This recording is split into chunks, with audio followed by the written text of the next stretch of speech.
Hey guys, what's up? Welcome back to Jyoti classes. Here is the second video of mine which is based on active to passive voice, in which we are discussing about the modal verb kind of sentences. Yesterday I have uploaded my first video which is based on tense based sentences. Please watch this video. If you like it, please like, share and subscribe it. Guys, this video is consisting examples and practice examples also. So guys, we are discussing about modal verbs. What are modal verbs? Can, could, shall, should, must, may, might, has to, have to, had to, used to, would like to, will have to, may or might have to are modal verbs. When you are converting active voice to passive voice with modal verb sentences, what will be the difference? In active voice there is modal verb with first form of the verb. Her modal verb के साथ first form of the verb आती है. Clear? अब जब आप active में से passive में कन्वर्ट करेंगे तो मॉडल्स के साथ प्लस बी यूज़ करेंगे. And then after the third form of the verb, as you know कि आपको कोई भी सेंटेंस कन्वर्जन करने में फॉर्म वर्ब की थर्ड फॉर्म ही यूज़ करनी है. That you know very well. Okay, so here with modal verb you will add be and the third form of the verb. So guys, here some are the modal verbs that you would convert in passive voice. What are they? They are can के साथ होगी verb की first form, उसे convert करेंगे passive में can, be third form of the verb. could के साथ first form of the verb होगी active voice में, उसे convert करेंगे could be third form of the verb. should and must उसका हो जाएगा should be, must be and third form of the verb. may and might it will be converted in may be and might be and with the third form of the verb. has to, have to be converted into has to be and have to be with the third form of the verb. had to first form of the verb will be converted into had to be with the third form of the verb. will or would will be converted into will be and would be with the third form of the verb. will or would have will be converted into will or would have been with the third form of the verb. And then after ought to with the first form of the verb will be converted into ought to be for third form of the verb. And used to would be converted into used to be with the third form of the verb. Look at here everyone. Here is one thing is common. Here after each and every verb you have to use be and then after third form of the verb. Third form of the verb. Just only exceptional case is will or would have been. will or would have been. Okay, यहाँ पर will और would have के साथ यहाँ पर have है present perfect tense, that's why we are using your been. Okay, been. Clear?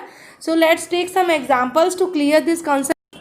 First sentence is he can write a letter. अब इसमें देखिए सब्जेक्ट क्या है, ही, कैन मॉडल वर्ब है, right main verb, a letter object.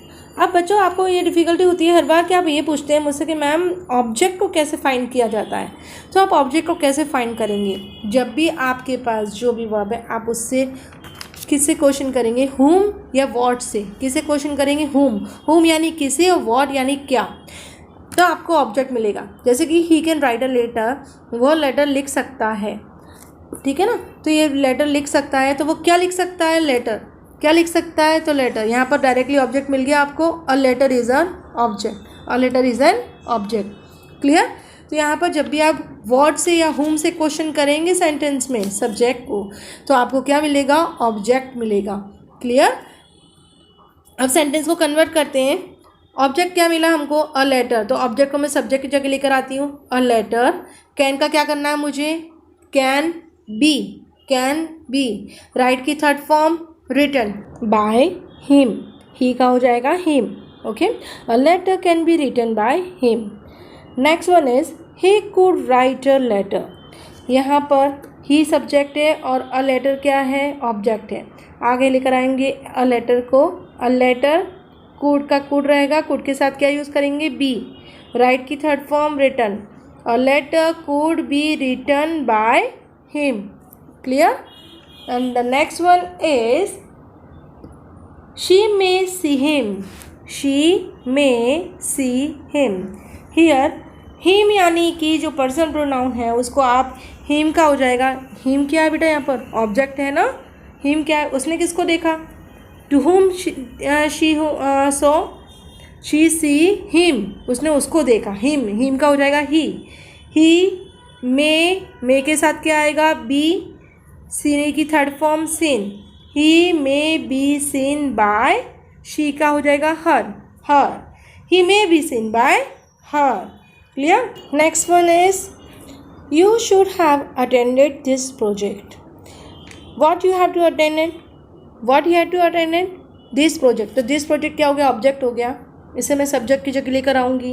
this project have होता है, मैंने अभी आपको बताया था ना, should have, would have होगा, उसके पीछे आप क्या लगाओगे, been लगाओगे, क्या लगाओगे, been। this project should have been, third form of the verb attendant ही होगी, अटेंडेड बाय, यू का तो यू ही रहता है, so the answer is this project should have been attended by you. Okay, next sentence is he has to help you, he has to help you, here he is a subject, has is a verb and to help is a main verb and you is an object। अब आगे लेके आएंगे object को, you के साथ have use करेंगे, you have to be, help की third form helped by, he का हो जाएगा him, you have to be helped by him। okay, and the after one is he used to postpone his work, he used to postpone his work, his work is an object, what he want to postpone, his work, क्या postpone करना चाहता था वो, his work, तो his work object हुआ, his work को आगे लेकर आएंगे subject की जगह, his work used to be postponed की थर्ड फॉर्म होगी postponed by him, his work used to be postponed by him, clear। and then after the next one is he gave me a pen, he gave me a pen, here you just ask the question to subject what he gave, a pen, तो a pen क्या हुआ, एक object हुआ, ठीक है। अब देखिए to whom he gave a pen, to whom he gave a pen, किसको दिया उसने पेन, me, to me, मुझे दिया, तो here me is the second object। so guys this is the kind of subject in which two object is given, two objects are given, first object is me and the second one is a pen। अब आप क्या कर सकते हैं बेटा, इन में से कोई भी एक ऑब्जेक्ट को पिक करें और उसे सब्जेक्ट की जगह लेकर आएंगे, as usual we are doing. Okay, here I am making sentence with me, यानी मी का हो जाएगा आई, मी यानी मुझे हो जाएगा आई। ओके, आई, देखिए गेव क्या है, पास्ट टेंस है, तो पास्ट टेंस में वॉज या वर यूज़ होते हैं, याद करिए पिछला वीडियो, लास्ट वीडियो में मैंने आपको चार्ट में बताया था, ये पास्ट इंडेफिनिट है, वहाँ पर वॉज और वर यूज़ होते हैं, गेव की क्या होगा, वॉज, और third form of the gave is given, तो I was given a pen, जो सेकंड ऑब्जेक्ट है वो मैं यहाँ पर लेकर आऊँगी, given a pen by he का हो जाएगा him. Okay, I was given a pen by him, मुझे उसके द्वारा पेन दिया गया था।